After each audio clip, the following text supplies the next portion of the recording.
एक छोटे से गांव में एक भक्त नामक व्यक्ति रहते थे जो भगवान शिव के परम भक्त थे।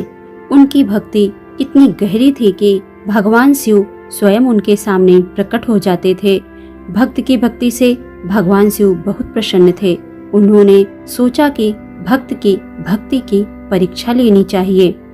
एक दिन भगवान शिव ने भक्त को बुलाया और कहा, भक्त, मैं तुम्हारी भक्ति से बहुत प्रसन्न हूँ। मैं तुम्हें एक वरदान देना चाहता हूँ, लेकिन इसके लिए तुम्हें मेरी एक शर्त माननी होगी। भक्त ने कहा, हे भगवान, मैं आपकी हर शर्त मानने को तैयार हूँ। भगवान शिव ने कहा, मैं तुम्हें एक ऐसा वरदान दूंगा जो तुम्हें दुनिया का सबसे अमीर आदमी बना देगा, लेकिन इसके लिए तुम्हें अपने सबसे प्रिय व्यक्ति को छोड़ना होगा।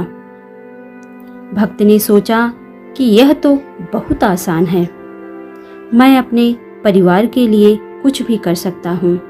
लेकिन जब भगवान शिव ने कहा कि तुम्हें अपने बेटे को छोड़ना होगा, तो भक्त के पैर से जमीन खिसक गई। भक्त ने कहा, हे भगवान, मेरा बेटा मेरी जान है, मैं उसे कैसे छोड़ सकता हूँ। भगवान शिव ने कहा, यह मेरी शर्त है, अगर तुम इसे नहीं मानते तो वरदान भी तुम्हें नहीं मिलेगा। भक्त ने बहुत सोचा, लेकिन अंत में उसने अपने बेटे को छोड़ने का फैसला किया। भगवान शिव ने भक्त को वरदान दिया और वह दुनिया का सबसे अमीर आदमी बन गया। लेकिन भगवान शिव ने भक्त की परीक्षा और भी कठिन बना दी।